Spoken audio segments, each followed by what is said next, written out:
A slightly smaller share of companies adopted flexible pay last year. According to the Manpower Ministry, about 76% of firms had some form of variable pay in 2024, down slightly from 77.3% the year before. The National Wages Council, or NWC, is urging all employers to adopt wage flexibility in 2026, citing downside risks like re-escalating tariffs and geopolitical tensions. The guidelines also encourage employers to adopt the flexible wage system to maintain wage flexibility, allowing them to adjust wages during downturns rather than retrench workers. This helps both parties navigate through the business uncertainties more effectively. NWC says employers who have done well but face uncertain business prospects may moderate built-in wage increases, and those who have not may exercise wage restraint, with management leading by example. When it comes to lower wage workers, though, the recommendation is to review job ladders and raise basic wages. Caitlin Ng with this report. At the media conference where wage guidelines were revealed, the NWC says wage growth should continue to track productivity, which has risen over the past year. Overall labour productivity rose 2.9% on year in the first half of 2025. Now, in line with this, the Council says built-in pay increases should reflect business outlook, while bonuses and other variable components should depend on firm performance and individual contributions. When we look at sectoral data, we observe different trends. External-oriented sectors like financial and insurance services and manufacturing have shown stronger productivity growth. These sectors will need to continue growing to create good jobs for Singaporeans. Domestically oriented sectors like administrative and support services and food and beverages services are currently lagging in productivity. These sectors must press on with business transformation to become more competitive and productive. In considering the quantum of wage increases, NWC says employers can take into account the monthly CPF wage ceiling, which will be raised from $7,400 to $8,000 next January. This will mean employers can treat both wages and CPF contributions as part of an employee's overall compensation. For lower wage workers earning below $2,700, however, they recommend a 5.5 to 7.5% increase, or at least $105 to $125, whichever is higher. Last year, more than 2 in 3 firms gave wage increases to their workers, on top of the progressive wage model, which links salary increases to skills upgrading. As a result of these different efforts, the wage growth for the low-wage workers has in fact been reasonably healthy. It has narrowed the wage gap between the lower-wage worker and the medium wage. From 2021 to 2024, the low-wage worker wages grew by 6.3% compared to the medium wage, which grew by 3.2%. The Council stressed the need for employers to continue investing in upskilling to support long-term productivity and workforce resilience. These recommendations, which were accepted by the government, are set to kick in from December. Nearly 58,000 administrators and drivers will also see minimum wage floors rise under an enhanced scheme. These increases will kick in from July next year and further raised in 2027. For administrative assistants, wages will go up from the current baseline of $1,980 by $190 annually over the next 2 years. While for drivers, depending on their licenses and job roles, their salary increment will go up between $165 and $235 annually till 2027. Executive Secretary of the National Transport Workers Union, Yeo Wan Ling, says these increases recognize how the roles of bus captains have grown to one that requires operation of complex systems and ensuring passenger safety. But it may not be easy for all firms to meet these wage increases. The Singapore School Transport Association, which represents over 500 members and more than 1,000 drivers, says clients are tightening their belts amid economic uncertainty. And for many firms, transport spending is among the first to be cut. Most of our bus contracts are on the fixed terms, so it's fixed monthly terms. So most drivers are employed fixed salary. So the increase of 5.5 to 7.5 will either come out from the profit margin or any savings in diesel. So basically, is unless you are getting a bigger contract this year, if not, you will not be able to get any increase in wages. While the Singapore National Employers Federation supports the wage guidelines, it says that some firms may find raising wages tough.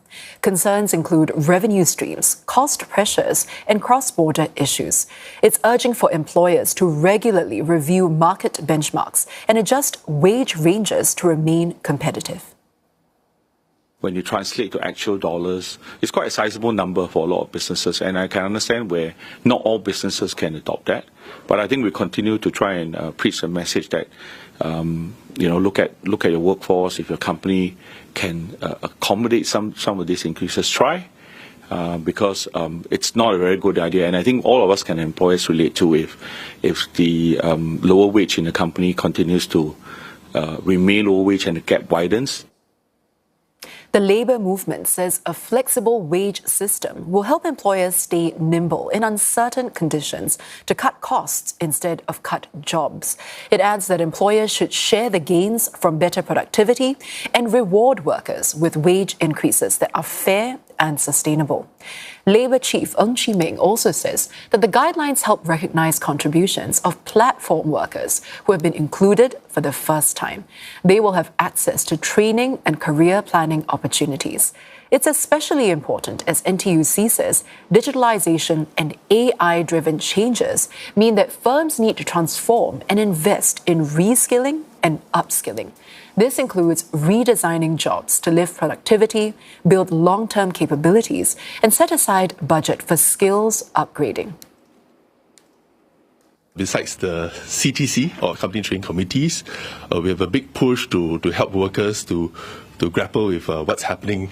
I think awareness is high. Now is to take action and to enable them to be equipped with the skills to manage Gen AI in different sectors and different settings. And so training, very important. And for more, we are now joined by Peck Kem, who is the president of the Singapore Human Resources Institute. Peck Kem, welcome to the show. Thank you, Angela. Well, let's start off first with what stood out to you most when it comes to the guidelines. I think the NWC guideline is something which HR practitioners, companies, as well as employees actually look forward to every year because it gives broad guidance to how we should implement the following year's wage salary increases, as well as some of the benefits that we may have put in place. So what struck me most about this year's NWC guidelines is we're actually very heartened that it's actually a very well-balanced set of guidelines because it takes into consideration what are some of the business challenges, and it gives you the flexibility to consider companies that are doing well and companies that are not doing too well. And it gives us room to maneuver, which is very important. At the same time, it also looks at the workers' perspective and considering the many changes in the economic situation, how workers can actually be taken care of, not only in terms of salary increases, but really in terms of upskilling and increasing their capabilities and skills so that as a country, as a workforce, we are more prepared for the future. And speaking of preparing for the future, this push for employers to adopt the flexible wage system, that's not new. So why is it especially significant this time around? Indeed, Angela, it is not new.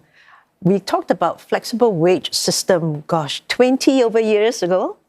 And I think it is a bit more pronounced now than ever because of the geopolitical challenges that we see. And as you can see, with AI coming in to disrupt work, so with flexible wage system, it basically gives employer the ability to not use cutting workers because of cutting costs. And if you have a flexible wage system, you are able to then maybe negotiate with the union or through the workers to look at where can we be a bit more flexible, and maybe all of us take a cut when the company is down, because we have the potential to pick up later and maybe invest more in training and upskilling for the future. So that flexible wage structure would be able to give companies that liberty to say, together, we can work towards the next uplift. And I think in today's context, why the numbers may be a bit lower than last year, I think mainly because with the tariff changes and all that, we are all impacted. So companies tend to be a bit more cautious and more conservative. And probably, I think in terms of recruitment, companies are also trying to be a bit more cautious, which means that you need to work harder to retain your current pool of workers. And if you are not hiring and the current pool of workers have to work harder, you probably want to make sure that you do not vary their wages too much for fear of attrition, that you may lose the workforce. Yeah, so you've just mentioned there, Peck Kem, some potential factors that might discourage businesses from taking up this variable wage system. What would then a sustainable implementation of this variable wage system look like for the companies, especially those who are already adopting the scheme? How can they then expand? I think we have to look at it beyond just salary. And we really need to look at it in terms of the total rewards. So there are some things that we call, well, in HR terms, we call psychic pay. So, for example, if I give you some kind of benefits, flexible, benefits, that gives you a lot more flexibility in how you use the benefit dollars. And that could be one incentive. And for some companies who practice flexible work arrangements, and for some employees who really, really treasure the ability to, work off-site for a couple of days and work in the office for 3 to 4 days a week, and having that flexibility gives them that work-life harmony and the ability to balance, the demands of work and the demands of off work. And I think those are things which is not just the salary, and when we talk about flexible wage, and what it takes really is a mindset shift, as well as creating a culture of trust in the organization, that you trust that even if the employee is working from home on those days, they are actually working and they are not off shopping or doing something else. Yeah, well, we really appreciate your insights today, Peck Kem. I've been speaking with Peck Kem, who is president of the Singapore Human Resources Institute.